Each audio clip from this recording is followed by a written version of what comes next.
আজকে একটা চিজিওয়ালা স্মাইল দিয়ে ভিডিওটা স্টার্ট করছি। কলেজে এসে কিছু কাজ করে লাঞ্চের পর আমরা বেরিয়ে গেছিলাম আমাদেরই কলেজের হসপিটাল ম্যানেজমেন্টের যে ব্রাঞ্চ রয়েছে ওর প্রোগ্রামে। হ্যাঁ, আজকে ওখানে প্রাইজ ডিস্ট্রিবিউশন আছে, তার জন্য আমরা সবাই গেছিলাম ওখানে।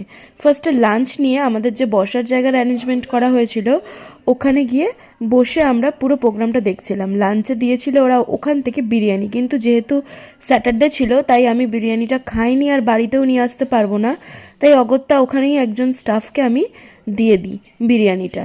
তারপর বসে আমরা গল্প করছিলাম, আর এখানে এই যে রাতের বেলা প্রোগ্রাম আছে তার সমস্ত সেট আপ ওরা করছিল। তারপর প্রাইজ ডিস্ট্রিবিউশন হলো, আর এই প্রোগ্রামের কিছু জিনিস আমরা দেখছিলাম, কিছু কিছু কালচারাল প্রোগ্রাম হলো। তারপরে প্রোগ্রাম শেষ করে আমরা আবার কলেজ ফিরলাম। কলেজ ফিরে ব্যাগ নিয়ে বেরিয়ে সবাই মিলে খেলাম চা।